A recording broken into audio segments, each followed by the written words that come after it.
Hola, ¿qué tal? Buenas tardes. Bueno, bienvenidos al primer episodio con invitado de Contra las Cuerdas. Bueno, tenemos aquí en primer lugar a Guillermo Ramos. Bueno, ¿qué tal, Nico, tío? Encantado. Aquí, de puta madre, tío. Este es un colega mío hace un tiempo ya y es el primer invitado que nos dijo que sí. El primero ya como en abril, mayo y como siempre, bueno, aquí Abraham. Sí. Buenas, Guillermo. ¿Qué tal, Abraham? Encantado. Encantado. Eres amigo de Nico, si no me confundo. Que os conocéis, bueno, por intentar hacer una primera pregunta de qué os conocéis vosotros dos para... Bueno, si quieres, respondes tú, Nico. Venga, pues yo sí. Yo antes trabajé como directivo en la Junta del Proyecto de Amantos, que es una asociación académica y cultural del CEU San Pablo. Y yo conocí a Guille a través de un contacto de ahí, o sea, que era el jefe Pablo Amerigo de ahí, que sigue siendo jefe ahí. Y pues nada, nos conocimos a través de una ponencia y tal, me cayó de puta madre. Y pues comentamos acerca de esto, de cómo está España, el emprendimiento y tal, y dije, coño, es un invitado súper interesante, porque encima emprende, tiene una empresa y un montón de cosas que contar encima. Sí. Eso es real. Pues nada, si os parece bien, lo empezamos, ¿no? Venga. La verdad que yo lo primero que supe de Guille es que eras el puto fundador de IberiaX. Sí. Eso es verdad. O sea, vale, ¿cómo nace IberiaX? Bueno, IberiaX nace inicialmente como una cuenta muy pequeña, ¿no? Con otro nombre, en el año 2017. Es como nace, ¿no? IberiaX. A raíz de las protestas, ¿no?, que hubo en Cataluña por la independencia, en 1 de octubre y todas las cosas que hubo, ¿no? Había una necesidad de cubrir ese tipo de información que se cubría en los medios tradicionales o se contaba de una forma sesgada. Y empezamos a subir noticias, no con la esperanza de llegar a ser una cuenta relativamente grande como somos hoy, ¿no?, sino pues solo con la voluntad de querer informar un poco mejor de lo que hacían los medios tradicionales. Eso es cierto, sí, eso es cierto. Aparte que hay que tener en cuenta que de cada 1 de octubre, como es lógico, pues como pilló por sorpresa, habíamos información que nunca se va a saber. Como es lógico, o sea, hay temas que ahí no se puede meter porque es puramente política. Y la verdad que sí, o sea, yo me acuerdo que conocí IberiaX por el tema de la pandemia. Que ahí es donde hiciste el boom, o sea, hiciste el boom ahí, creo. De hecho, a mí me empezaste a salir en el feed, de hecho, cuando estábamos en la pandemia, con todo el tema este de las encerronas, etcétera, que empezó a haber esta polémica de, bueno, que se ha demostrado que es anticonstitucional lo que realizaron. Y la verdad que empecé a seguir tu contenido un poco. De hecho, antes de verme el guión, etcétera, no me esperaba que fueses tú mismo el fundador de la cuenta. O sea, fue un poco sorpresivo para mí. Sí, bueno, realmente somos 2 socios y es quienes lo empezamos, ¿no? Si quieres mencionarlo, así le podemos adjuntar aquí el Instagram. Bueno, vamos a poner persona anónima, ¿no? Perfecto. O sea, sí que es cierto que yo ya aquí estoy desvelando un poco pues quién está detrás de la cuenta, ¿no? Que soy yo. Perfecto. Y luego, pues por otro lado está pues mi socio, ¿no? Ahí está, perfecto. Que prefiere mantenerse todavía en anonimato. Totalmente. Esto es algo que si queréis hablamos después de por qué es así y por qué pues hay que meterlo, ¿no? Perfecto.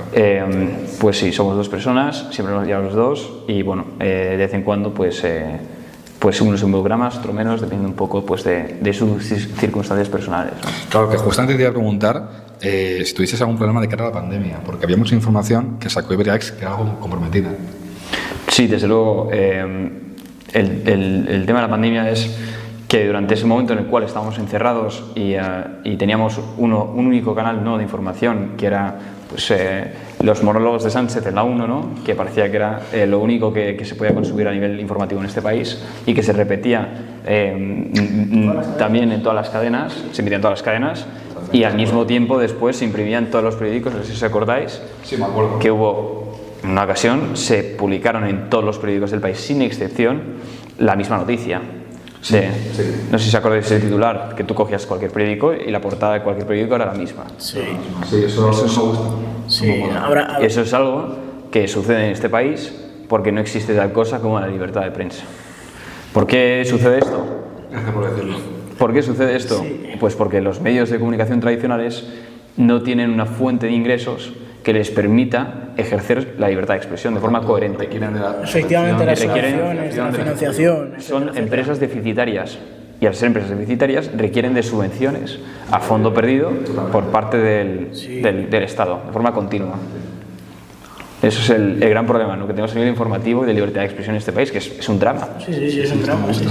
Bueno, Perdón por la interrupción, pero vamos, no sé cómo, seguramente, no sé si tienes relación o no con Vito, etcétera, etcétera, pero vamos, como él no es un medio subvencionado, hombre, ¿qué opinas de lo que le hacen a él?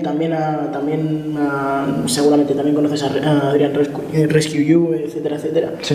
De lo que les hacen en el Congreso, que también luego ya han sacado la ley esta, no me informé mucho porque estoy un poco desconectado también de la tele, etcétera, etcétera. Veo casi todo en Twitter, pero bueno, ¿qué opinas?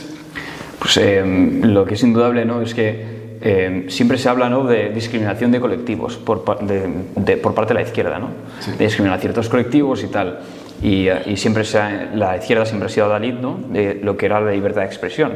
De hecho, la Revolución del 68 surge porque se abandera la libertad de expresión política como principal paradigma, ¿no?, de la libertad democrática. Totalmente. Y ahora vemos como en la actualidad a periodistas libres, independientes, como puede ser el caso de Vito Quiles, vale, o como es el caso de Iberia X, que no es un medio de comunicación, es un medio de difusión, ¿no?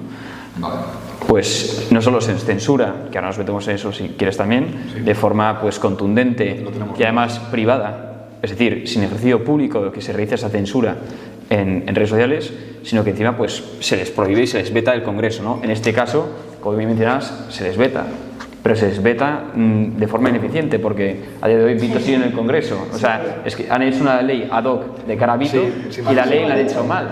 No, claro, o sea, la han hecho mal, sí, y es el factor que creo que entiende la gente, y es que la ley estaba tan mal que la única función que tenía, o lo mal que lo regularon, fue que cualquier equipo inferior a 10 personas, ¿cierto?, sí, debía abandonar la sala del Congreso. Correcto. Por tanto, ¿qué ocurre? Que hay muchos medios de la corriente de izquierda, exacto, que no tenían la logística y la capacidad de personas como para... En resumen, que no eran 10, así que tuvieron que irse.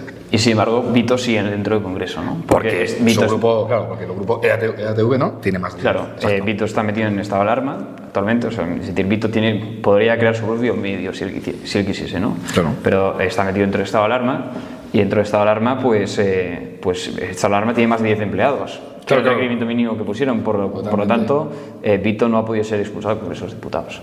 Totalmente, que ahí yo creo que ahí es un factor muy importante y quiero que la gente lo entienda, y es que, independientemente de lo que opines, no te puede parecer bien que expulsen periodistas. Es así. Lo que critica mucha gente no es que dice, no, es que Vito Quiles lo que hace no es periodismo, ¿no? Ya, pero es que si no es periodismo, entonces, ¿qué ocurre con Javier Ruiz? No, pues estoy completamente de acuerdo contigo. Aquí, pero aquí entramos en una disyuntiva que es ¿cuál es la línea roja que limita lo que es un periodista y lo que no? ¿Es un periodista la persona que informa? ¿Es un periodista la persona que informa solo lo que quiere el gobierno que se informe? Totalmente. Yo creo que aquí hay un factor muy importante, y perdona que te he cortado, Guille, sí, y es que hay que tener en cuenta dos factores. El primero es que el ser humano no es imparcial. Eso es la realidad. Eso es una realidad. Todo el mundo tenemos un mínimo de valores, de creencias, de ideas, de ideología, que al final del día pesan. Sin embargo, influyen. Teniendo en cuenta este factor, lo importante es entender que para ser periodista tiene que ser independiente. Sí. Por tanto, yo creo que la línea roja aquí es ser independiente. No imparcial, nunca, es imposible. O sea, nunca vas a ver a la ABC criticar al PP, nunca vas a ver al País criticar al PSOE, aunque ahora sí, pero tú me entiendes, ¿no? Sí. Entonces, yo creo que aquí el punto es que si tienes ideas, las puedes tener sin problema, aquí no jugamos por ello. Aun teniéndolas, sé lo más independiente posible. Estoy de acuerdo contigo, ¿no? Y el problema es precisamente ese, que los medios actuales puede que intenten ser objetivos, pero al fin y al cabo, si no son independientes, es decir, si no tienen autonomía para poder expresarse como quieren, totalmente, pues no son libres. Claro, o sea, aquí el punto es, joder, ¿cómo podemos conseguir que sean independientes? Yo creo que el punto es muy importante, y es... El tema de las subvenciones en primer lugar. O sea, las subvenciones...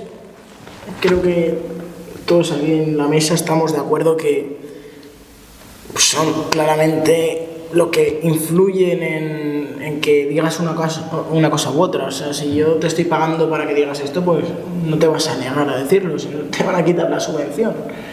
Pero vamos.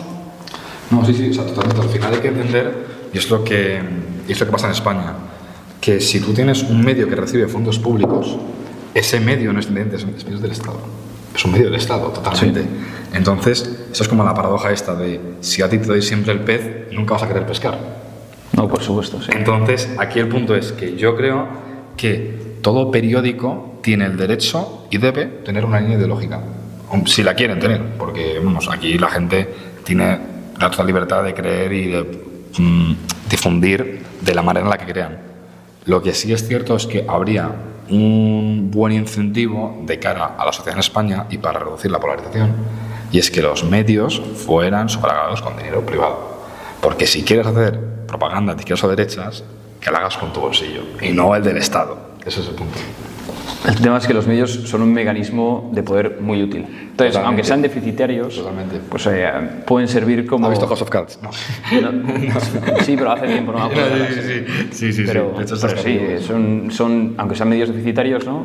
La realidad es que sirven como mecanismos de control de poder. Si tienes el control de un medio, pues aunque sea deficitario, el medio en sí lo puedes utilizar para ganar poder, influencia y cerrar contratos, a lo mejor si tienes algún otro tipo de empresa. Los medios de comunicación son realmente importantes y es el poder que persigue el Estado. Aquí quiero citar una cosa que pasó en 2014 y es, si os acordáis de Pablo Iglesias, que Pablo Iglesias llegó a la televisión diciendo que había que elegir desde el Congreso a los mandos de la policía, que había que fiscalizar la actividad de los jueces y que había que censurar a ciertos periodistas.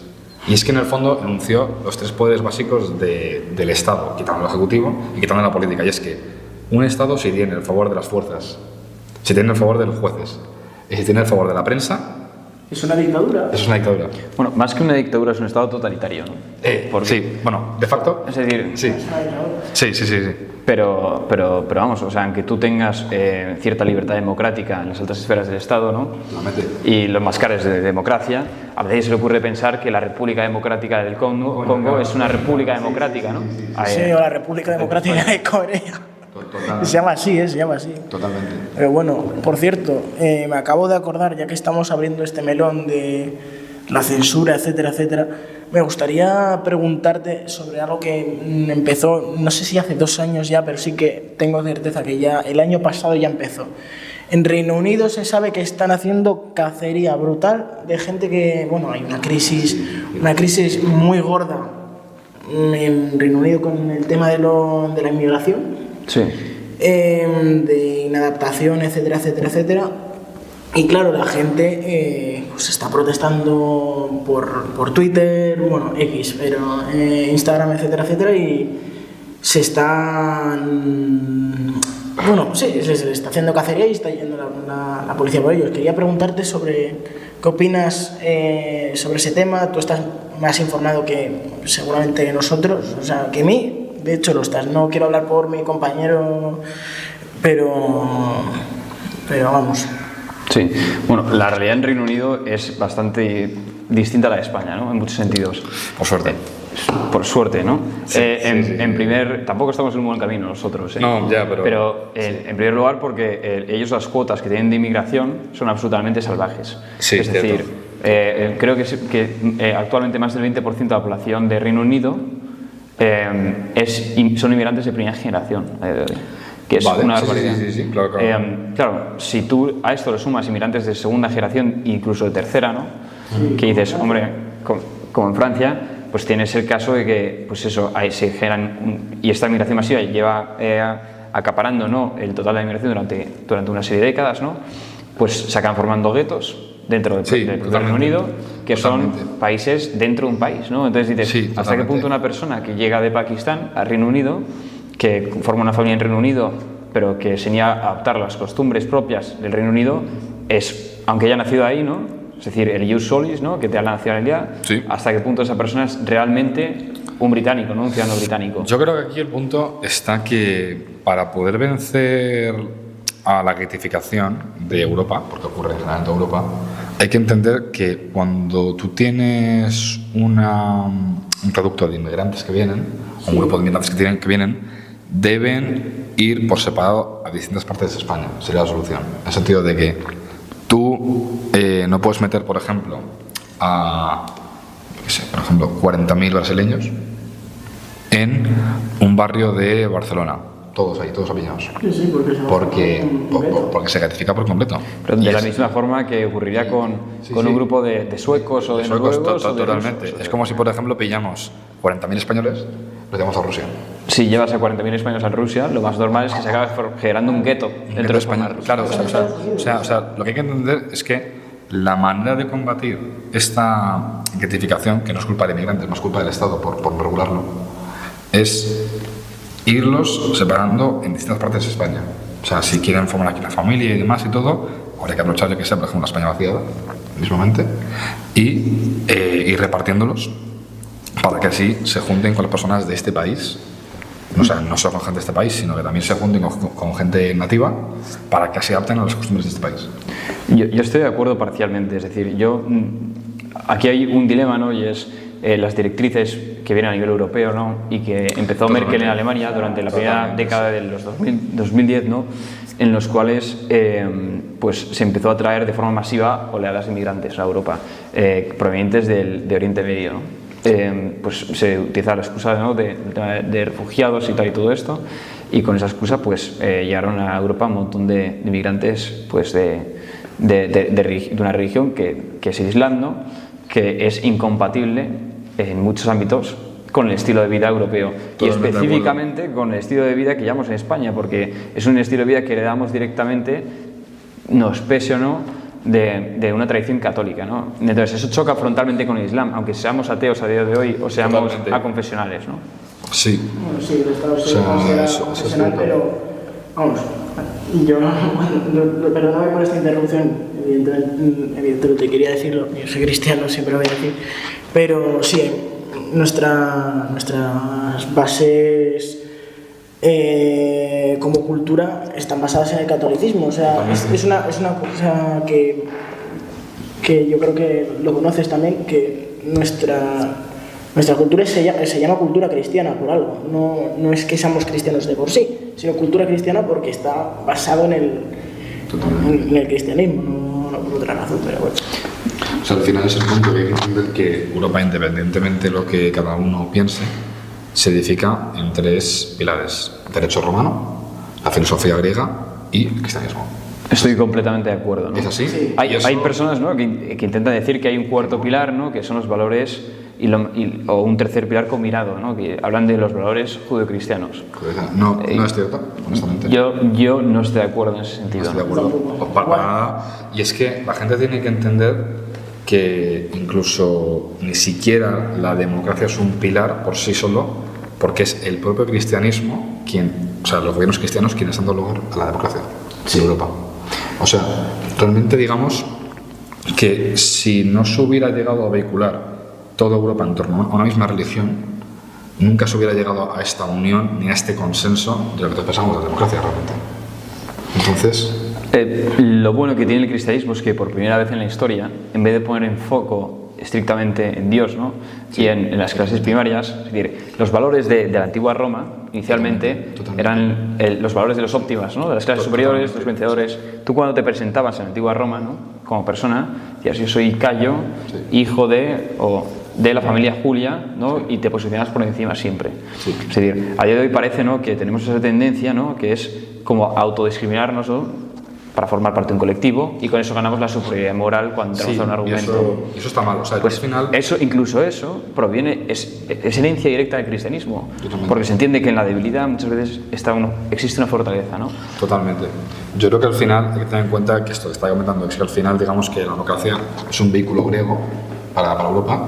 Sin embargo, el remate del cristianismo fue clave, porque al final el cristianismo en Europa es lo que dio libertad al individuo, es el que le da valor al individuo. Y es que el fundamento principal de la democracia es que todos somos iguales y libres. Eso es así. Desde luego. De hecho, los mandamientos. Sí. O sea, al final hay que tener en cuenta que es que tenemos unas leyes de origen romano que pasaron por el cristianismo, es así. Tenemos una filosofía y una democracia griega que pasaron por el filtro cristiano, y todo ello dio lugar a gobiernos cristianos y demás, que a día de hoy es lo que ha sido Europa. Sí. Y ese vehículo que tenemos denominado cristianismo, si no hubiera existido, no hubiéramos podido trasladar ni la democracia ni las leyes a la actualidad. Bueno, hablando de leyes, hay una cosa que me gustaría mencionar aquí, ¿no? Sí. Son las leyes de Indias de 1640, ¿no? Que se promulgan es un compendio de leyes, ¿no? Que recogidas en un solo texto, ¿no? Que son más de 9.000 leyes en 3 volúmenes, ¿no? Que se realiza durante la época del Imperio, ¿no? Siglo XVII. Vale. Y que recogen pues todos esos derechos por primera vez en un código, ¿no? Totalmente. No es un código unificado, ¿no? Es un montón de leyes, es un compendio de leyes, pero se reconoce un montón de derechos. Entre ellos, pues por primera vez se reconoce la jornada de trabajo de 8 horas. No solo se reconoce la jornada de trabajo de 8 horas, que esa ley se promulga la promulga Felipe II en el año 1583, si no me equivoco, sino que además, textualmente, ¿no? Se habla de procurar que se eviten las horas de sol para que los trabajadores no sufran, ¿no? Los quemaduras o cansancio o deshidratación, ¿no? Entonces son 8 horas de jornada diaria de trabajo como máximo, divididas en 2 mitades de 4 horas, procurando siempre librar a los trabajadores del rigor del sol. Y eso es, por primera vez en la historia, se escribe, se recogen las leyes de Indias en 1640, pero se promulga esa ley en el año 1583 por Felipe II. Y eso es herencia directa de los valores cristianos. Católicos. Si España nunca hubiese tenido esos valores cristianos, jamás se habría preocupado por estas cuestiones sociales. Totalmente. Aparte que hay otro compendio de leyes en sí, que es que estaba buscando justo el año, las leyes de Burgos. Por supuesto. La ley de Burgos son las primeras leyes en la humanidad, lo puedo decir así, que dan derechos a los indígenas. Es una realidad. Con las leyes de Burgos de los Reyes Católicos, es así, todo ciudadano del Imperio Español era igual. Las leyes de Burgos de 1512 están basadas en el testamento de la reina Isabel la Católica, que fue en el año 1504. Justo. Y en el testamento de Isabel la Católica, si lo es, textualmente Isabel pone que se procure el bienestar de los indios, que es decir, es la primera vez en la historia que un pueblo que es un pueblo conquistador no se concibe a sí mismo como tal, sino como un pueblo esperanzador. Totalmente. Para llevar cultura y para romanizar un nuevo mundo, que era la idea principal que había detrás de España, impulsada por el cristianismo. Aquí quiero citar algo que dijo Espinosa Los Monteros, y es que, en el fondo, la mayor gesta de la humanidad es la hispanidad. Es una realidad. Sí, quería preguntar, de hecho, si no te importa, como hemos abierto el melón, me gustaría preguntarte por el tema que yo siempre hablo. La hispanidad, no creo que ni siquiera los españoles la cuidemos bien. O sea, yo creo que es una cosa que deberíamos empezar a fomentar. También tendríamos que enseñarles a ellos a que lo fomentasen. Y es que no quiero que suene ni de tipo estado paralelo, tercera posición, etcétera, etcétera, pero que yo creo que...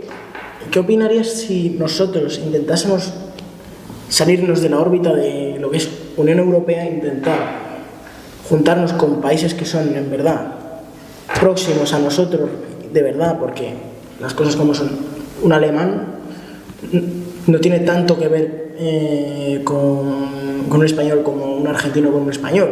Comparten muchísimo más un argentino y un español que un alemán y un español. Y quería preguntarte un poquito sobre ese tema. Yo soy, quiero decirlo antes de que tú hables, un fiel defensor de que tenemos que empezar a tener ese tipo de relación como un mercado con ellos, empezar a transitar un poco. Yo no podría estar más de acuerdo contigo, Abraham. Sí que es cierto, ¿no?, que de puertas para afuera, ¿no?, la Unión Europea parece que ha sido positiva para España porque se nos ha vendido, ¿no?, que nos sacó la crisis del año 2008 y que hemos tenido innumerables beneficios por formar parte de ella, ¿no?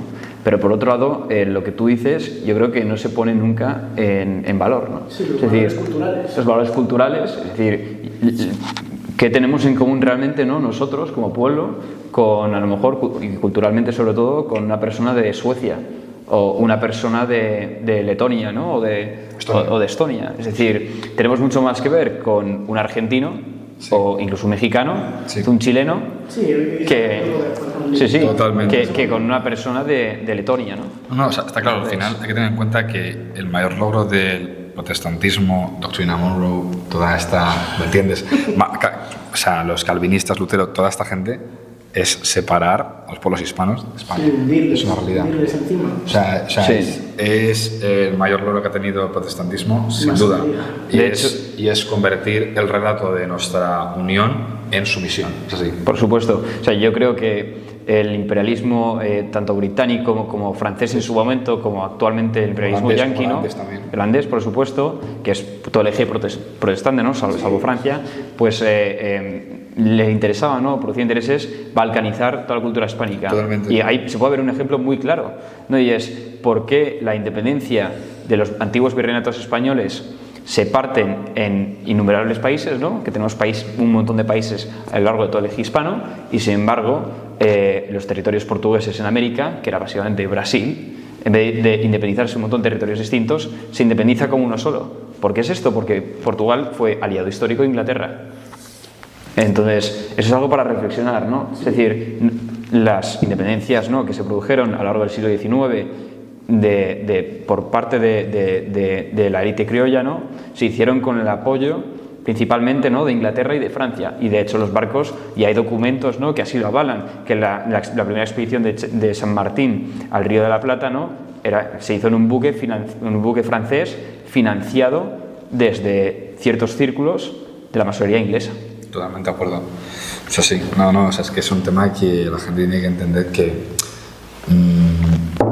toda esta historia que se ha construido en base a José Martín, en base a Simón Bolívar, Simón Bolívar, otro que también cogió de masón también. Y aparte de genocida, ojo. Y genocida. Bueno, quiero que nos hables tú sobre ese tema, porque bueno, eres el invitado, no me voy a poner a hablar yo de este tema, pero me gustaría que nos hablase sobre ese tema, que Simón Bolívar realmente no fue un libertador, sino un verdadero genocida que se cargó a la gente que era nativos, sí. Sí, hay una frase que dice Pérez Reverte, si le leéis, ¿no?, que un concepto que repite mucho, ¿no?, y es que él no tiene ideologías, sino del valor de los hombres, ¿no? O sea, pues, tanto José San Martín como Bolívar, ¿no?, pues tienen ese halo envueltos en la época del romanticismo, ¿no?, y sí que fueron personas valientes, parte de la élite criolla, y desde luego que grandes guerreros, grandes estrategas, militares, y además Bolívar lo pasó muy mal para lograr la independencia, ¿no?, de los distintos territorios de América, ¿no? Entonces, yo por ese lado, ¿no?, pues admiro, ¿no?, su persistencia y su figura, ¿no?, como luchador, como héroe romántico y tal. Pero por otro lado, esto tampoco quita de cierto, pues, los hechos históricos, y es que vendieron el interés, ¿no?, de un pueblo común, sentido común, que era el pueblo hispano, lo segregaron y utilizaron, pues, agentes externos como Inglaterra y Francia, ¿no?, pues para poder balcanizar toda nuestra cultura, y lo hicieron también para lucrarse personalmente. Entonces, esto de poner, ¿no?, a ciertas figuras históricas en un pedestal y abanderarlas como la figura principal por la cual se crea tu país, ¿no?, y tu nación, tu cultura, pues muchas veces, ¿no?, deja de lado también ciertos ámbitos grises que tienen todas estas figuras. Sí, porque...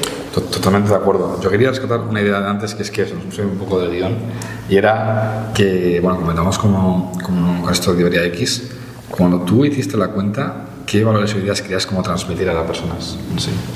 Pues principalmente, cuando se crea la cuenta, la razón principal es para defender un poco la unidad de España. La unidad de España no quiere decir uniformidad, es decir, yo puedo sentirme español, ¿no?, habiendo nacido en Madrid, de la misma forma que un catalán, ¿no?, muy catalán, o un vasco muy vasco, puede también sentirse español.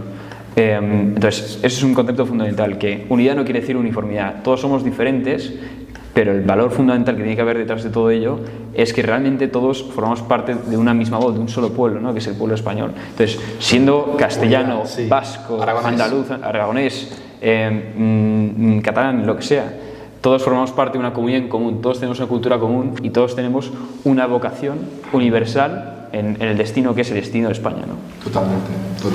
Iba a hacerte una pregunta, ¿vale? No quiero que se malinterprete, etcétera, ¿vale? Desde mi punto de vista, yo siempre lo he hablado con Nico, y es que yo soy de las personas, bueno, tengo una cruz de Borgoña puesta en mi casa, pero quiero que para que la gente no se confunda, etcétera. Desde tu punto de vista, no sé si crees que hay gente que defiende a España, pero cuando ve a veces una bandera de Cataluña se le O sea, una bandera de Cataluña, no de una estelada. Se pira un poco, o hay alguien hablando catalán, etcétera, etcétera.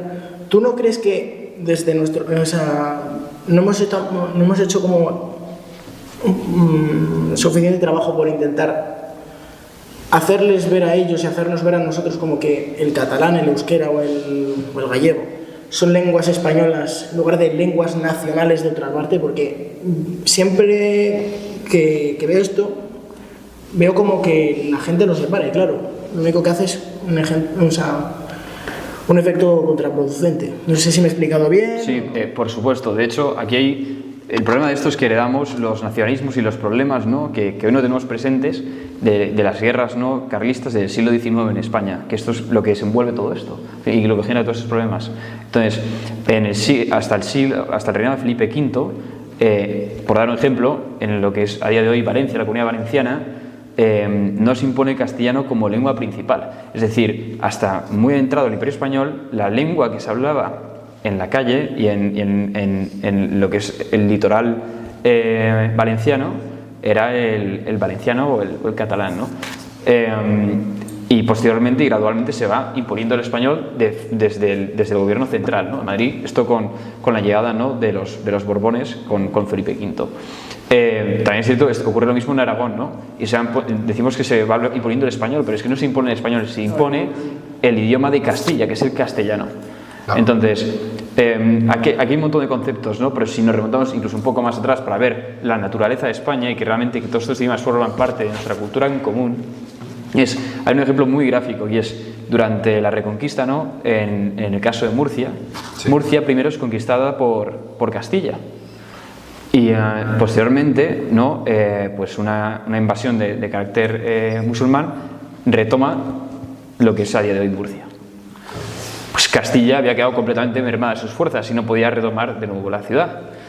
Y en medio de toda esta historia surge la figura de Jaime I el Conquistador, que no se llama Jaime, se llama Jaume. Jaume I el Conquistador. Sí. Y Jaume I reúne a toda su corte y decide que va a invadir Murcia. Entonces reúne a su corte para decirles que tienen que invadir Murcia, su corte le da la aprobación y después de eso Jaime dice: vamos a invadir Murcia y posteriormente se la vamos a volver a Castilla, Murcia. Entonces se le subleva toda la corte. Dicen, pero ¿cómo vamos a invertir nosotros recursos, hombres, vidas, material, en conquistar de nuevo Murcia para después cedérsela y dársela de nuevo a Castilla? Entonces ahí Jaume I, ¿no?, esto lo dice en catalán, Jaume I, ¿no?, dice que esto, ¿no?, lo hace principalmente por devolver al cristianismo a una zona y tal, pero posteriormente, cuando le siguen insistiendo, dicen, ¿por qué estamos haciendo esto? Y la respuesta de Jaume, que la dice en catalán, no la dice en castellano, la dice en catalán, dice: per salvar España. Eso lo dice Jaume I el Conquistador. Eso es algo muy fuerte, desconocido completamente de nuestra historia, pero que demuestra perfectamente cómo catalanes, valencianos, castellanos, durante la Reconquista, que es la tradición que heredamos hoy, a día de hoy, tenían ese concepto, ¿no?, de unión, de que catalanes, vascos, navarros, castellanos éramos todos españoles. Es que, ¿sabes qué pasa? Que aquí hay un punto muy importante y es que Cataluña es una lengua de España. Eso sí. O sea, Cataluña es una lengua de España, valenciano igual, el gallego igual. O sea, lo que se impuso fue el castellano, no el español, que es el castellano, porque surge de Castilla. Es que es el resumen en que estamos. Hay otra frase de Antonio Machado, ¿no?, que muy famosa, que dice, bueno, él escribió Campos de Castilla, es decir, que conocía Castilla bien. Hay una frase que dice él que dice: Castilla ha hecho a España y Castilla la ha deshecho, ¿no? Ah, sí. Es decir, se confunden los conceptos de Castilla y España. España no es Castilla y Castilla no es España. Y esos dos conceptos, ¿no?, que hemos tendido a confundir en los últimos 2 siglos de nuestra historia. Totalmente de acuerdo. Quería avanzar a un tópico del podcast y era que, bueno, ya que estaba en redes y demás, quería saber tu opinión de cómo han ido evolucionando las redes desde la pandemia. Sí, con esto de la llegada digital y todo, y tal. Sí, por supuesto. Bueno, como principal, ¿no?, jugador dentro de lo que es el ámbito, ¿no?, pues eso de difusión de noticias online, sí, fue sin duda el ganador Wall Street Wolverine. Pues tiene un medio de comunicación que, pues he hablado con alguna vez, pero vamos. Y bueno, pues se emerge como sin duda el jugador fundamental dentro de todo. la verdad es que es impresionante, ¿no? La red que ha conseguido montar, tanto en X como en Telegram, como sobre todo en Instagram, ¿no? A pesar de toda la censura que existe, que si ahora hablamos de ello. Y la verdad es que, pues por mi parte, mis felicitaciones. Sí, por la mía igual, porque honestamente yo he visto Wall Street Wolverine igual desde hace como 3 añitos y pico desde la pandemia, ¿no? Estaba por ahí también. Sí, ¿La cuenta? Sí, la cuenta. Incluso un poco antes. Un poco antes. Yo lo conocí en la pandemia y honestamente tengo bastante respeto a Víctor Domínguez por eso mismo, porque es un hombre que se puso frente al Estado español y dio la puta cara por lo que estaba pasando de verdad. Y es algo que le ha costado mucho tiempo, mucha censura y que le ha costado sobre todo bastante pasta al hombre. Así que me parece algo que, coño, que se merece un reconocimiento. Que sí, que al final hay que tener en cuenta que en España ahora mismo estamos aquí montando un podcast por gente como Víctor, por gente como Pere Werbaum, como Izan Pérez, o sea, hay como una serie de padres fundadores, literalmente, que son ellos, que son los que han dado lugar a toda esta corriente de podcast en España y que ahora mismo estemos los jóvenes intentando contar la verdad a través de las redes. Sí. Por supuesto, sí. Muy bueno. Yo creo que, bueno, es que hemos tratado antes el tema de lo de la censura, etcétera, etcétera. ¿Te ha pasado, tío? No, digo si le ha pasado a los... O sea, nosotros sufrimos una censura continuada desde siempre, ¿no? Pero específicamente desde el año 2022 es cuando la censura, y sobre todo que esto se exacerba en el año 2024, ya es cuando se vuelve insoportable. De hecho es cuando... ¿Cómo voláis a la puerta de casa? Esto es cuando no. Lo peor de esta censura es decir, es que antes, en regímenes autocráticos o totalitarios, tú en Corea del Norte eres consciente de que estás siendo censurado, ¿no? Porque te censura el gobierno, si hablas sabes que tienes las consecuencias directas y tal. Pero lo peor de la situación que tenemos a día de hoy es que nos está censurando un montón de voces y se hace de forma silenciosa. Y hay mucha gente que no sabe que está siendo censurada y está siendo censurada. Entonces, eso es el gran problema. Son gente que no crea contenido. Exacto, existe el oasis, ¿no?, de la libertad de expresión en redes sociales, pero la realidad es que se limita el alcance, se perjudicia. El contenido se censura, se restringe el contenido, pero no solo eso, es que hay muchas veces que es tan sutil la censura que se enmascara dentro de errores. Entonces, te doy un ejemplo. Si yo hago una publicación acerca de un tema que puede ser sensible para el gobierno de España... ¿Tú mencionaste algo de vacunas? Mire, no con ese tema, pero con temas de corrupción del gobierno. Es que era la palabra mágica. Vale, con temas actuales... Como el bicho, sí. Bueno, con temas actuales, por ejemplo, por daros un ejemplo, con temas actuales de corrupción del gobierno de España, si hay alguna noticia que no interesa que se publique al gobierno, estoy convencido que a día de hoy el gobierno tiene comunicación directa con Meta España, ¿no? Que es, a día de hoy en España está el gerente Irene Cano, ¿no? Y estoy seguro de esto porque se nos aplica la censura de forma tajante, ¿no? Entonces, si nosotros acostumbramos a tener a lo mejor un alcance de 100, en cuanto subimos una noticia que es estrictamente delicada para el gobierno de España, nuestro alcance se diezma y pasa de ser del 100 al 10% o al 5%. Esto es un escándalo. Y es un escándalo que es una censura que se aplica de forma silenciosa, no es pública y la gente no es consciente de qué pasa porque no hay forma de identificarla. Esto es muy, muy grave. O sea, eso es la única manera que tienes de darte cuenta es en el patrón de las visitas, los números. El patrón de las visitas que es escandaloso, o sea, pero escandaloso. Yo me acuerdo que durante la pandemia en sí, claro, este tema bueno se puede tocar también sin problema, yo creo. Sí, ya me está mirando Guille con cara de caer que vas a decir. Ya ha ocurrido lo del bicho, nos pondrían a lo mejor un cartelito ahí debajo, pero da igual. No, sí. Quería... Bueno, es que es una pregunta que te la voy a hacer, pero quiero que me digas si se puede contestar o no.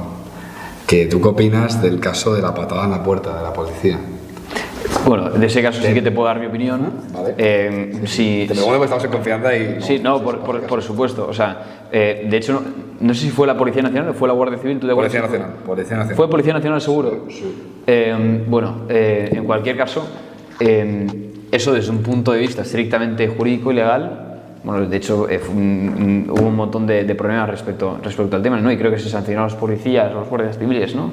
Por ello, no sé si se les llegó a expulsar del cuerpo, porque es completamente aconstitucional eso que se hizo. Es decir, tú no puedes perseguir a unas personas, ¿no?, dentro de su propio domicilio y irrumpir el domicilio de esa forma. Eso fue eso fue absolutamente deleznable, ¿no? Que en una sociedad democrática se hiciese eso y se persiguiese a la gente de esa forma. Que también me pareció, pues, yo entiendo que se produzcan una serie de medidas extraordinarias por temor a un contagio masivo y a una saturación en los hospitales y todo, pero eso no justifica el hecho de pues ponernos un pasaporte, ¿no? de vacunación a todos y exigirnos eso a la hora de movernos y restringir nuestra movilidad, ¿no? Yo creo que hay mecanismos mucho más efectivos para el control de ese tipo de situaciones. Es decir, tú lo que puedes decir es restringir mi derecho a la libre movilidad por mi país. O sea, sí, lo de la vacuna lo estabais mencionando. Lo del bicho, ¿no? Bueno, la vacuna. No voy a hablar de la vacuna. No quiero, ¿vale? Que esto se diga antes, o sea, previo. No voy a decir si estamos o no vacunados aquí no se va a mencionar porque esto es un tema completamente privado, ¿vale? Sigo. ¿Qué opinas de que a la gente, ¿vale? se le obligase a ponerse una vacuna experimental, que está demostrado que era experimental, está demostrado además que era una vacuna defectuosa, está demostrado, y que encima esto estuviese financiado por la señorita von der Leyen, que está ahora metida en ese marrón, que bueno, no vamos a saber nada porque, bueno, volvemos otra vez a la censura. Sí, esto me acuerda, este vídeo he visto, aquí hago hincapié, el vídeo de von der Leyen en un acto que dice, esto es Europa, tienes libertad de expresión y hay cosas que no se pueden decir, que de repente echan a la persona que se está manifestando. Dios, qué bueno, o sea, luego pondré el Vine de ello. Qué fuerte. Sí, ahora vas a ver Toby sabe lo que se puede decir o lo que no. Sí, de momento. Yo totalmente. Que tenía una pregunta, incluso te ha puesto en rojo y todo. Escúchate, la pregunta esta de lo de la vacuna, ¿qué opinaba? ¿Respecto a qué concretamente? Que se hiciese como un control férreo a la gente de ponerse la vacuna, que si no ibas a ninguna parte. A ver, yo lo que creo es que eso... Se te señalaba, ojo, Yo lo que creo es que se puede estar a favor o en contra, ¿no? de eso, pero lo que no cabe ningún tipo de duda es que esa medida, esa imposición, es más propia de un gobierno o de un Estado totalitario, ¿no? que de un Estado democrático. Entonces tú puedes estar a favor o en contra y puedes justificar eso moralmente, a lo mejor, pero lo que no puedes negar es que eso es una medida totalitaria, no es una medida democrática. Totalmente. Y con esto quería llegar a otro aspecto del tema del poder en redes, y es que si crees que ahora mismo en España o a nivel europeo las redes tienen, o los medios de comunicación en redes tienen el suficiente poder como para controlar la narrativa. Los medios de comunicación en redes sociales. Sí. ¿Crees que tienen suficiente poder para controlar la narrativa? El problema, aún no. El problema es la censura que ejercen las plataformas. Dato mata relato, ¿no? El problema es la censura de las plataformas. Entonces, a día de hoy existe una red social que es X, ¿no? Donde sí existe la libertad de expresión plena, ¿no? Y por otro lado tienes las plataformas, ¿no? que son parte de Meta, explícitamente Instagram, TikTok también, por otro lado. WhatsApp. En WhatsApp a día de hoy no hay una censura explícita, pero la van a meter con la nueva ley que se está reduciendo a nivel europeo, a la regulación europea. Pero vamos, que en Instagram concretamente no existe la libertad de expresión, y esto es un hecho. No existe, no. A nivel de España, es decir, porque ahora mismo en Estados Unidos, por ejemplo, en Instagram sí que existe. Y en otros países del área anglófona, ¿no? sí existe. O sea, ese es el punto, que yo creo que en España la gente no se da cuenta, pero hay un montón de vídeos en relación, no sé si se puede decir, en relación a lo que está pasando con la getificación en Cataluña. Hay un montón de vídeos de peleas o de gente que en el metro pues no se comporta y que no sale a la luz. O sea, duran que 10 minutos en redes y luego son borrados. Es una barbaridad. Es una barbaridad, o sea, sí, es una barbaridad. Sí, al final, claro, como tú eres consciente de todo este alcance y demás, siendo creador de una red, quería saber tú cómo llegas a tildar como una new, digamos, como fake o no. O sea, cómo puedes llegar a manejar la desinformación desde ese estatus, justo, y cómo puedes evitar la polarización de la propia información. Hay un concepto que es muy gracioso, que es el que se emite dentro de los medios de comunicación tradicionales, que es el de, por favor, solo consume noticias de fuentes fiables de información. Entonces, ¿qué es una fuente fiable? Una fuente fiable es un medio de comunicación que está subvencionado por el gobierno y que solo existe por esas subvenciones que recibe. Para mí eso no es un medio independiente y por tanto no es un medio fiable, no es una fuente confiable de información. De hecho, y ese es el problema que tenemos actualmente, que si no nos podemos fiar de las principales instituciones que en teoría tienen que informar de manera objetiva e imparcial, pues de quién nos podemos fiar. Y ahí es cuando la gente pues intenta informarse, ¿no? Como tiene ese mistrust, ¿no? Como dicen en Estados Unidos de los medios de comunicación tradicionales, pues entonces se van a informar a otros sitios donde les puedan dar esa seguridad o alternativas informativas y contrastes para ellos poder formarse su opinión. Eso es el gran problema que tenemos, ¿no? ¿Cómo se identifican las fake news? Pues las fake news a día de hoy yo creo que es más que se identifiquen por parte de los ciudadanos, luego te hablo desde mi perspectiva, desde un punto de vista crítico y desde el análisis, ¿no? Y desde la formación. Es decir, si tú eres una persona que está formada, ¿no? Tendrás una capacidad de discernimiento mucho mayor y por tanto sabrás identificar lo que es una posible fake news. Si tienes menor formación, pues tendrás menos capacidad crítica y por tanto será más fácil manipularte. Eso es totalmente. Sí, porque aparte, por ejemplo, ¿quién vi yo que esta de Neutral era, no sé si era una ex de La Sexta o algo así, ¿cómo se llamaba esta? No suena. La de Neutral, que se supone que es un verificador de que todo es real, etcétera, etcétera. No sé si, si lo conoces o no el tema. O... Neutral pues es el verificador, ¿no? Que esto es una figura que me parece deleznable que exista en democracia, ¿no? Es un ministerio de la verdad, es el ministerio de la verdad, ¿no? Que no han metido dentro del gobierno porque no se podía, pero han creado unas entidades privadas, ¿no? Que dependen del gobierno. ¿De transparencia democrática? ¿Perdón? A mí me dice de algo de lo desconozco. De memoria democrática existe. No. Buah, es que fuera coñazo, yo siento verdadero favor porque en España empiece a haber ministerios de la verdad, o tipo policía de la información. Porque eso... O sea, yo creo que al paso al que vamos, si esto no cambia, se puede dar la paradoja de que en unos años exista menos libertad de información y menos libertad de pensamiento de la que existía en los años 50 y 60 con un régimen dictatorial, ¿no? El mayor logro... Totalmente. El mayor logro del Estado, antes de cambiar el bloque del emprendimiento aquí, que justamente para que nos comentes de BRM Labs, el mayor logro del Estado, y esto es triste pero cierto, es el control de la masa. ¿Con esto a qué me refiero? El Estado tiene un instrumento muy bueno y es colocarte un muro para polarizar. ¿Y qué es lo que consigue el Estado cuando polariza? Que no sea él quien te censure, sino tus propios hermanos, tus propios vecinos, tu propia localidad, tu propia gente, que te señalen por la puta calle por llevar una bandera o opinar de una forma. Desde luego. O sea, el mayor logro del Estado es, y esto es así, bueno, voy a decir, el mayor logro de Sánchez es haber colocado un puto muro en España, entre españoles. Y lo voy a decir así porque es que en el fondo, si la gente se da cuenta, esto ya no va a decir que son derechas, es que si no opinas como él, eres un puto facha. Eres un puto facha y te señala todo el mundo, todo el mundo. O sea, él es triste, pero es que es vertical. O sea, la censura es vertical. O sea, hay un muro claro entre lo que es Sánchez, no tengo ni el peso, o sea, Sánchez y el resto de España. Y el resto de España, para quien no apoya a Sánchez, son fachas. Porque lo habláis con la gente en la calle y a día de hoy la mitad de España piensa que el PP es el franquismo, literalmente. Hay un tema, es que realmente ya nosotros y las generaciones que vengan después no vamos a saber nunca si esta polarización es porque es propia de nuestra naturaleza como españoles o si había un tiempo en el cual no existía esta polarización. Y eso nosotros lo desconocemos. A lo mejor podemos hablar con nuestros abuelos, ¿no? Y que nos cuenten ellos si siempre ha existido esto. No, yo creo honestamente que esta polarización, o sea, ojalá nunca lleguemos a ese punto como la Segunda República, ¿sabes? Tú por ti sabes cómo acabó. Pero creo que... Surge ahí.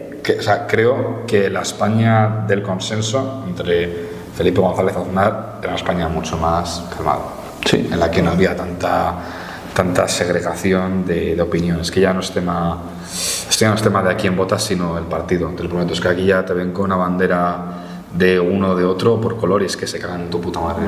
Sí, es así. Sí, de hecho, perdón, no me quiero hacer el protagonista ni nada, pero a veces por tener esa misma bandera que he dicho que tengo colgada en mi casa, ¿vale? Una cruz de Borgoña que es una bandera histórica de España que representa la hispanidad. Hay mucha gente que me ha asociado a mí con cosas que yo no voy a mencionar aquí porque no quiero que nos tiren el vídeo, etcétera, etcétera, pero se da por evidente, por evidente. Y yo digo, pero hijo mío,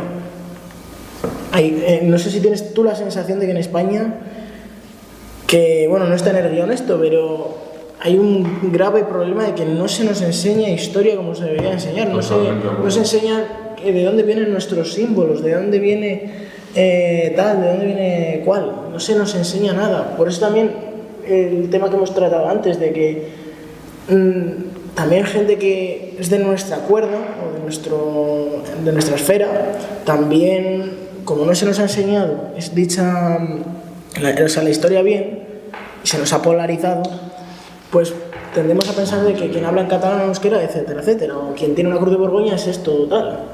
Sí. Bueno, yo creo que al final, esto es así, creo que una persona de base puede ser polarizada por la izquierda o por la derecha. Eso sí. Yo creo que al final la mejor manera, honestamente, es la misma manera que hoy el Estado, y es hablando con la gente. Eso sí.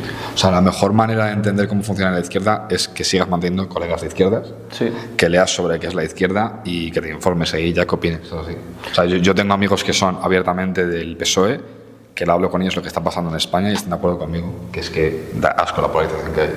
O sea, da asco que ahora mismo se dejen de hablar familias por el tema de qué pasó entre esto del Poder Judicial, si el PP o el PSOE. O sea, es que vamos, yo no creo, vamos, yo creo que al final el mayor problema del país es ese, que hay un muro que la gente creo que está empezando a dar cuenta, Sí. y es que ahora mismo hay españoles de primera y de segunda, y ahora es como que España es como un constructo social, y que ahora como que ser español es un constructo también, o sea, es un poco raro, es un poco raro el panorama. Y hay algo que decías, Abraham, que también estoy de acuerdo, de cara a la educación, que es que yo creo que parte de esta polarización, ¿no?, viene pues de una incomprensión de quién somos, y eso se produce por un desconocimiento histórico. Es decir, tenemos Alzheimer histórico. No conoce la historia, está condenada a repetirla. Sí. En España tenemos Alzheimer histórico, es decir, no sabemos nuestra historia, y si no sabes quién eras hace unos años, no sabes lo que eres ahora. Pregúntale, no. Sí. Pregúntale, y esto lo puedes poner cualquiera en comentarios. Me apuesto esta mano de aquí que tú sacas ahora mismo a 10 personas de entre 20 y 30 años de la calle cualquiera, 2 de esas 10 personas te van a saber decir quién fue Drago Caballero. Es cierto, las demás no. Sí. Y sabemos quién fue, porque fue uno de los principales causantes de la guerra civil, así. Y eso la gente no es consciente. Fue el que... ¿Tú, Guille, qué opinas? ¿La provocó él?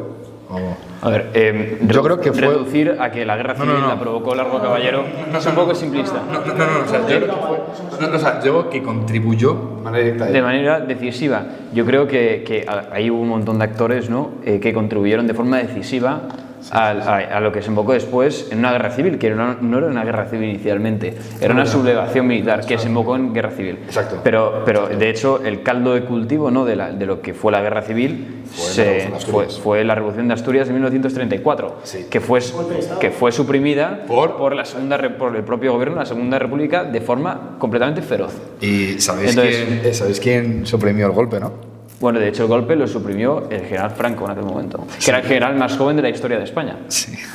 Entonces es algo, ¿no?, que dices...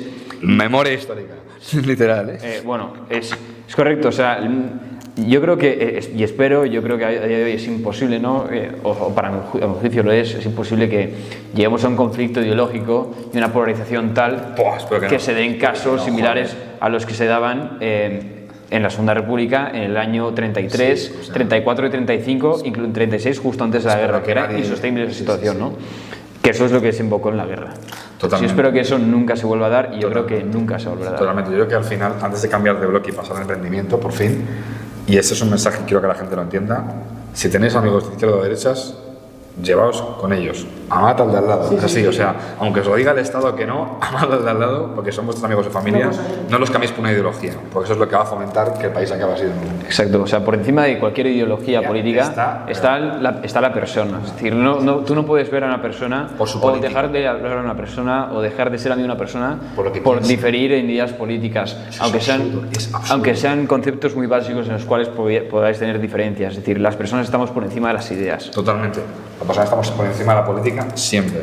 Y ahora llegando al bloque del emprendimiento, ¿quieres decir algo? Sí, quería decir una cosa, solo para finiquitar. O sea, estamos todos aquí de acuerdo que esta polarización parte ya de que no se nos enseñe la historia tal y como es. ¿Cierto, no? Sí. Vale, perfecto. Era una cosa solo aclaratoria. Era para ti, perfecto. Pues nada, llegando al emprendimiento, quería saber, Guille, qué es BRM fucking Labs. BRM Labs es una consultora no boutique de tecnología e inteligencia artificial enfocada en marketing digital. ¿Qué quiere decir todo esto? Instagram? No tenemos Instagram, tenemos LinkedIn, tenemos Instagram. Bueno, brmlabs.es. No, o sea, lo pondré aquí yo. Lo buscamos aquí. No, o sea, va a ir aquí en el Vine, justo al lado de Guille. Estupendo. Entonces, a día de hoy, pues ayudamos a empresas a digitalizarse, a mejorar la eficiencia de sus procesos con inteligencia artificial y, sobre todo, pues a generarles una exposición muy alta en redes sociales. No, es que eso es lo importante, al final es la manera de sobrevivir. Y quería preguntarte un caso, más que nada, porque claro, como vives de ello, ponme un ejemplo del día a día de cómo, por ejemplo, a un autónomo con su negocio le puedes echar un cable tú. Bueno, nosotros trabajamos principalmente con negocios, ¿no? A Manuel Ferretero, por ejemplo, una ferretería. Pues yo te digo, a día de hoy trabajamos principalmente con negocios, ¿no? Y nuestra principal oferta, nuestra oferta más básica, es que garantizamos, ¿no? Por un precio mensual, pues garantizamos 1 millón de reproducciones mensuales en plataformas de forma completamente orgánica. Es decir, el conocimiento, ¿no?, que al final hemos podido adquirir, bueno, he adquirido durante 2 años con Instagram y manejo de cuentas y todo, que se ha hecho de forma completamente orgánica, ¿no? Pues lo utilizo, ¿no?, para ayudar a negocios que quieran incrementar su presencia en redes sociales, y tenemos esa oferta que es única en España, que no existe. Que es decir, garantizamos 1 millón de reproducciones mensuales para tu negocio, y si no, de forma completamente orgánica, es decir, sin hacer ningún paid ad ni nada por el estilo, o si no, devolvemos el dinero de vuelta. Pues ahí está, aquí tenéis a la primera empresa en España que le echa cojones y que os da 1 puto millón de suscripciones mensuales. Y aparte, voy a tenerlo en cuenta, o sea, es importante tenerlo en cuenta, y es más que nada porque al final la gente tiene que tener en cuenta que o usas la IA o te folla la IA. Perdón por la expresión, pero es cierto. Sí, no, es completamente cierto. Es que es así. O sea, si quieres tener un negocio, ya sea de e-commerce, un campo, una tienda, un bar que quieres que llegue a la gente y demás, tienes que automatizar el negocio. ¿Cómo lo automatizas? Usando las redes sociales, porque en el fondo las redes sociales va a acabar siendo, si no es el mecanismo más importante de la población. Sí, porque en el fondo las redes sociales es como el elefante en la habitación, o las sabes domar o te vas, literalmente. Bueno, y ahora mismo la intersección, ¿no?, de redes sociales más inteligencia artificial. Es decir, por un lado, si tu negocio no lo ve nadie y no tienes atención de posibles clientes, no va a haber compradores. No vas a tener compradores. No, claro. Y te vas a quedar atrás. Por otro lado, tienes la parte de la inteligencia artificial, que es que si tú no consigues aplicar la inteligencia artificial a tu negocio, tu negocio va a ser menos eficiente, va a perder competitividad con respecto al resto, y a largo plazo, ¿no?, pues esto te causa estragos en tu negocio. Totalmente. Al final, o sea, quien tiene que entenderlo, bueno, corrígeme si me equivoco, creo que la inteligencia artificial a día de hoy, en el momento en el que estamos, puede ser la única manera de brindarse a los pequeños, medianos negocios. Porque los grandes, el día de mañana, van a poder hacerlo igualmente. Si tú tienes, si tú como ferretero pretendes competir contra Amazon, por ejemplo, pues a no ser que tengas unos mecanismos, una logística de una logística y una presencia digital bastante fuerte, en los cuales la gente empatice contigo y te compre, no solo porque tengas muy buenos productos, sino porque tengas una exposición, tengas un contacto y una cercanía con los clientes especial, y te compre también por esa conexión emocional y ese vínculo. Totalmente. ¿No? Pues probablemente perderás cuota de mercado, ¿no?, con respecto a grandes plataformas que puedan ir a costes, ¿no?, como lo es Amazon. Totalmente. Al final hay que entender que lo que sirve para un pequeño o mediano negocio para existir es así. O sea, mi familia también ha sido autónomos y lo son también, es la fidelidad de los clientes. Sí. Si no tienes la fidelidad, más te vale ser conocido. Porque en el fondo los negocios solo sirven a base de que entre gente. Así. O sea, el dinero no llega de manera gratuita, y si quieres tener una pequeña tiendecita, Carabanchel, ferretería y demás, y quieres combatir contra Amazon, debes saber automatizar para que así te lleguen clientes. ¿No? Sí. Entre pagar, hay un ejemplo muy práctico de esto, ¿no? Entre pagar pues 50 euros por una herramienta en la ferretería local y pagar pues eso, 10 euros menos, ¿no?, en Amazon, pues si realmente no tienes ese contacto, ¿no?, esa cercanía con la ferretería local, vas a elegir siempre comprarlo en la ferretería local. Y en el fondo la gente tiene que entender que, coño, si eres una ferretería local, encima te conviene, porque la gente como tiene, porque al final es así. Sí, sabe que el cliente, o sea, las personas compramos por los ojos, es cierto. Entonces, si tú entiendes el factor de que las personas compramos a través de emociones, siendo un pequeño local de barrio y demás, tío, la gente, si consigues llegar a ellos, va a preferir acercarse a ti muy andando que pedirlo por Amazon. Sí, desde luego. O sea, en el fondo como tal, los medios están, pueden ser más caros, ¿no? Yo, por lo que tengo entendido, es bastante económico, ¿no? Lo que ofreces. Hombre, para lo que ofrecemos es bastante económico, ¿no? Podría decirlo al final del programa, ya pasando al último bloque, y es donde Guille le ha tocado mojarse tristemente. Le hemos retenido un poco de tiempo. Sobre política, Guille, tío, tú que sabes un poco del tema, estás súper bien informado por tu experiencia en redes y tu experiencia con la consultora. ¿Qué opinas de lo que pasó el 23J? ¿En qué sentido? Resultados. O sea, resultados en el sentido de, vale, a nivel estratégico político, House of Cards es ese palo, lo que opinas, y también a nivel subjetivo. O sea, porque yo creo que, corrígeme y ahora me dices tu opinión, creo que la oposición se dio por ganada las elecciones. O sea, aquí hay un tema, ¿no? Que es muy sensible, ¿no? Que yo no sé si se puede decir, pero bueno, lo voy a decir igualmente, que es que, bueno, en relación a lo que estás comentando, ¿no? Que la oposición se dio por ganada. Hay un tema, es que en las elecciones que hubo previamente en mayo, creo que fueron, ¿no? Si no me equivoco, que eran las elecciones autonómicas, arrasó el PP. Y de hecho las encuestas daban como claro vencedor al Partido Popular. ¿Qué sucede? Si tú estás más preocupado después de eso de repartirte sillones de ministerios internamente y con disputas internas de partido, en vez de estar centrado en lo que tienes que tener el foco en ese momento, que es en ganar las elecciones, como hizo Pedro Sánchez, totalmente. ¿no? Pues te expones a que te pase lo que le pasó al Partido Popular en el año 2023. Totalmente. ¿No? 2023. Dicho esto, no sé, hay ciertas inconsistencias que estamos viendo a día de hoy, ¿no? Con respecto a resultados como pues, el recuento de votos en ciudades y en sitios, ¿no? como Ceuta, ¿no? o Melilla, ¿no? ¿Dónde era? En Fuenlabrada hubo votos a Junts per Cat. Eso es muy curioso, ¿no? O sea, estoy convencido que catalanísimos, Catalanísimos. Que el día de mañana, ¿no? Fuenlabrada se va a independizar junto con Gerona, ¿no? Sí. Será un enclave. Es un enclave independentista catalán en el centro de Madrid. Yo lo que opino de la política que pasó en el 23J, honestamente, y esto lo opino de verdad, voy a ir uno por uno. Yo creo que Abascal, pues creo que hizo lo que pudo. Honestamente no pudo sacar más, porque creo que Abascal sabe que ha cambiado la corriente del partido y eso le ha costado mucho voto, porque quitar en la corriente liberal te cuesta votos, así. Sí. Creo que Feijóo tiene una suerte enorme de no haber sido echado a patadas después de lo que pasó en el 23J, porque no tengo nada personal contra él, no lo conozco, pero creo que con la baza que tuvo para perder, es que, tío, la tienes que irte, es una realidad. Y creo que Sánchez es el mayor estratega político de la historia de este país, lo pienso honestamente. No me gusta Sánchez, lo puedo decir, porque tengo libertad de expresión, hasta que ya aquí por años con un dron y me mate, que no puedo quitar esto. Y creo que al final hay que tener en cuenta que estamos contra alguien realmente peligroso y que sabe cómo jugar a este juego. Yo creo que Pedro Sánchez, como bien has definido, es definitivamente el mayor estratega político de la historia democrática de España, sin ninguna duda. Sí. Y es algo, ¿no? Que siempre... Sí. ¿Qué opinas de Pedro Sánchez? Yo creo que definitivamente Pedro Sánchez es el mayor estratega político de la historia democrática de España, sin ninguna duda. Sí. Tendemos siempre, ¿no? a mirar para abajo a nuestros rivales, ¿no? A nuestros adversarios, mejor dicho.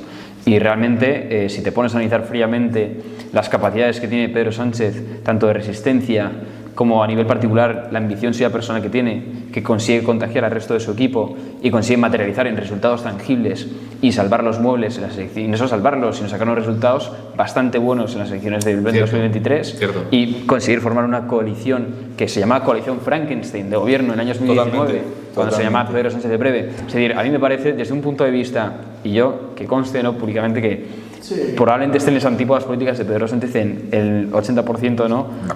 De las cosas, pero me parece admirar, ¿no? Al margen, ¿no? de la idea política, es su capacidad de resistencia, su ambición, su persistencia, su trabajo y por supuesto, pues la capacidad para materializar, ¿no? Y su progreso. Eso es otro tema aparte, ¿no? O sea, es decir, que seas una persona muy capaz no quiere decir que te rijas por una ética buena, ¿no? Pero es otro tema.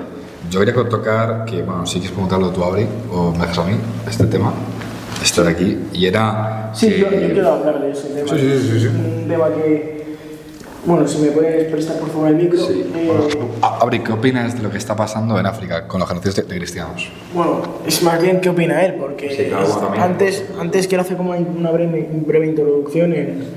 Como ya habrás visto, en Nigeria mueren al año, bueno, mucha más gente de la que incluso sabemos nosotros. 1 millón de nigerianos desde 1950. Desde 1950. Cristianos, sí. Bueno, sí. Y serán más, porque la gente ahí, la mayoría no tiene papeles. O sea, viven en un país tercermundista, etcétera, etcétera. También sobre la limpieza étnica que se está haciendo.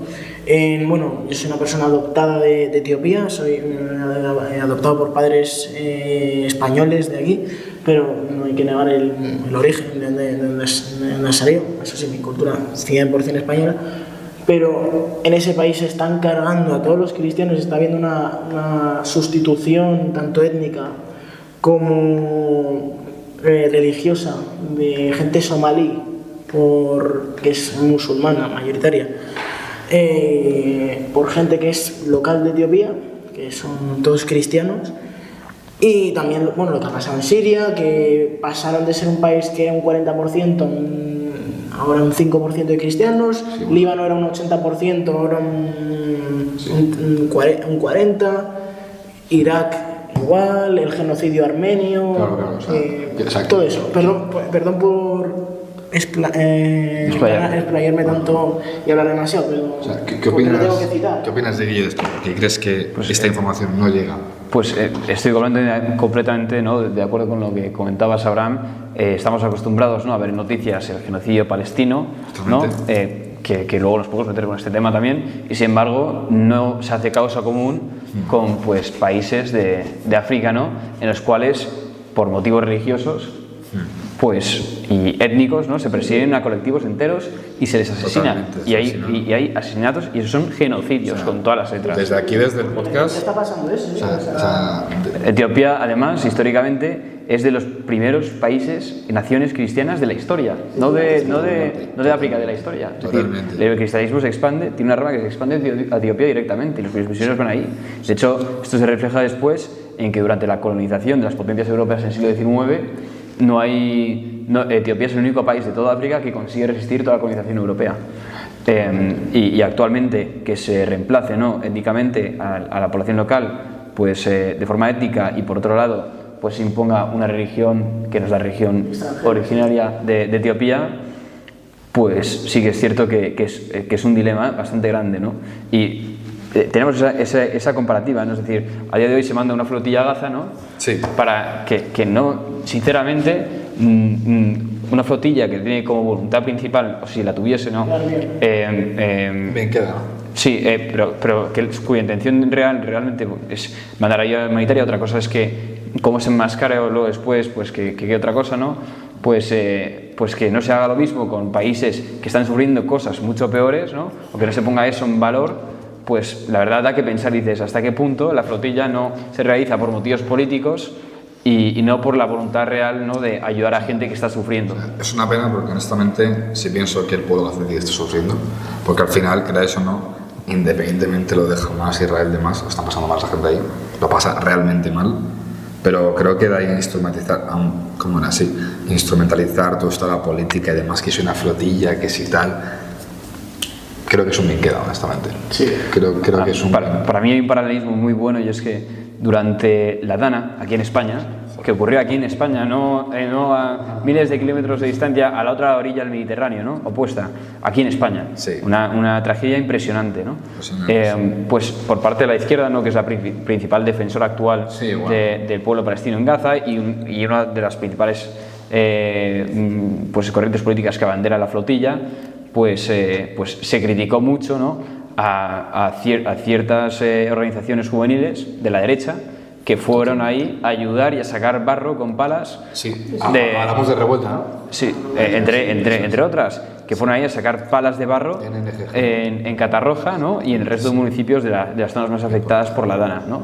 Y eso se criticó de forma súper dura por parte de la izquierda. Totalmente. Y a día de hoy sucede lo mismo o algo muy parecido a la otra orilla del Mediterráneo, a miles de kilómetros de España, y sin embargo se vuelcan con ayuda. Y cuando dices, claro, ahí te planteas y dices, a mi juicio no está mal, lo que está haciendo está bien, pero si has criticado algo que has hecho en tu país y has criticado que eso realmente se hacía por motivos políticos, ¿no? Que era ayuda a gente local del país, ¿no? ¿Por qué haces tú lo mismo con un pueblo que está a miles de kilómetros de distancia? Totalmente así. No, y para último quería tocar con esto, ya que Guille es un referente en lo que es esto, el emprendimiento, redes sociales y demás. Quería saber dos cuestiones súper rápidas. ¿Qué libro de carácter político empresarial recomendarías al oyente? ¿Y por qué? Brevemente. De carácter político o empresarial. ¿Político o empresarial? Pues sí, yo sin duda, yo creo que para tener el panorama político español, en la actualidad, a lo mejor dentro de unos meses no, pero en la actualidad, es fundamental entender bien cómo piensa, ¿no?, la persona que está a cargo del gobierno de España, que es Pedro Sánchez. Entonces, el principal libro que recomendaría leer sería el Manual de Resistencia de Pedro Sánchez, para entender bien exactamente hasta qué punto llega, ¿no?, su soberbia y su narcisismo, ¿no?, en muchas ocasiones. Totalmente. Al margen de eso, pues, en mi caso, un referente a grandes rasgos, ¿no?, en el mundo del emprendimiento es sin duda, ¿no?, y aunque suene un poco, ¿no?, común o estereotípico, pues es Steve Jobs, ¿no? Entonces, la vida de Steve Jobs, ¿no?, que tiene una biografía bastante interesante, pues sin duda una recomendación que yo recomendaría a cualquiera que la leyese, o que si no le gusta leer, que se vea pues una de las muchas biografías que se han hecho sobre su vida. ¿Y tú, Guille, de qué año eres? ¿Qué edad tienes? Yo soy del 2000. 2000. Sí. Tienes 25 palos, ¿no? Sí, bueno, cumplo 25, sí. Tienes ya un emprendimiento, ganas pasta, vamos a hablar de ganas pasta, te va bien en redes. ¿Qué consejo le darías a alguien que empieza hoy en redes? ¿Qué ha empezado hoy? Pues sobre todo que tenga muy presente el propósito por el cual lo está haciendo. Totalmente. Es decir, que tenga un motivo fuerte detrás, porque si no tienes un motivo fuerte detrás por el cual te levantes todas las mañanas y quieras seguir subiendo o tengas esa disciplina, nunca vas a tener la disciplina para mantenerte rígido y cuando no te apetezca pues ir subiendo contenido, ¿no? Es decir, tienes que tener un propósito fuerte detrás. Si te apasiona la moda y quieres subir contenido de moda, pues que realmente tengas una razón de ser, de decir, oye, quiero hacer esto porque tengo ideas, quiero dar a conocer estas marcas, me apasiona lo que estoy haciendo, y eso va a hacer que seas constante y que seas disciplinado y que te acabe yendo muy bien. O sea, claro, el propósito, digamos, ¿no? El propósito es lo más importante, que sea lo que todos los días te impulse, ¿no?, a producir contenido, a subir contenido y a pesar de las dificultades que van surgiendo por el camino, en nunca cesar en tu trabajo, ¿no? ¿Y tú, Abraham, cuál dirías? Yo como emprendedor quiero hacerte la pregunta de... No, consejo, digo. ¿Qué consejo darías? ¿Qué consejo? Bueno, consejo y a veces pregunta, ¿no? Sí. ¿Qué consejo le darías a cualquier persona que está empezando ahora, que bueno, es verdad que por la situación que hay, que puede estar a lo mejor un poco asfixiada por el tema impositivo, o sea, de los impuestos, etcétera, por el tema de la gente que te va a juzgar, porque siempre hay gente que se ríe de ti por este tema, creas un negocio y se ríe, por las horas que vas a tener que dedicar, por la organización. ¿Qué consejo le dirías en base a todo ese conglomerado que he citado? No sé si me he extendido mucho o no, pero me gustaría que dieses un consejo para todos aquellos que somos o que quieren ser emprendedores. Pues yo creo que el mejor consejo que puedo dar es parecido, ¿no?, al de las redes. Es, a pesar de cualquier dificultad que se vaya interponiendo entre lo que estás haciendo, ¿no?, y dónde quieres estar, es siempre persistir, ¿no? Y siempre. Es decir, hay una frase muy buena, ¿no?, que se dice mucho en mi familia, ¿no?, que es que en España siempre gana quien nunca se rinde, ¿no? Sí. Entonces, esto es un país de gente que resiste. Si tú resistes y a pesar de los fracasos que te van surgiendo por el camino, sigues insistiendo, acabarán siendo las cosas bien. Y el secreto de que salgan las cosas bien es nunca cesar de intentarlo, ¿no? De intentarlo. Totalmente de acuerdo. Totalmente de acuerdo con ello. Pues nada, yo creo que hasta aquí estaría el podcast. Sí, yo creo, bueno, espero que... La verdad que me ha encantado todo, hay que decirlo. O sea, que ella es un invitado de puta madre. Muy buen tío. Un tío bastante práctico, la verdad. Y nada, vamos a dejaros por aquí las cuentas de Iberia X, la suya... Si la quiere dar, ya me dirá si la quiere poner. Y también dejaremos por aquí la cuenta o los enlaces para ver BRM Fucking Labs. Nico, así que... yo quería, si me puedes dar un momento de micro, por fin. Toma. Yo quería, también antes de cerrar, quería agradecerte que hayas venido a este pequeño proyecto, porque no es pequeño, pero tenemos la ambición de intentar ser siempre top, intentar crecer, hay que ir, como dice Simeone, partido a partido. Y bueno, pues quiero agradecerte de verdad que hayas confiado en nosotros, en venir aquí, venir un viernes que podrías estar a lo mejor haciendo otro tipo de actividades, a lo mejor podrías haber quedado. Pero es muy de agradecer que hayas confiado en nosotros y que hayas sacrificado pues, un día que la mayoría de gente dedica para ocio.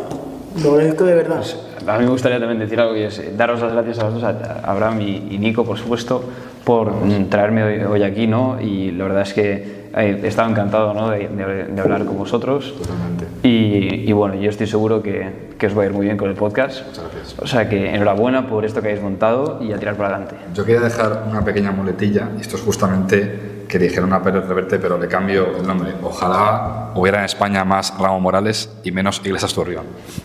Muchas gracias. Gracias.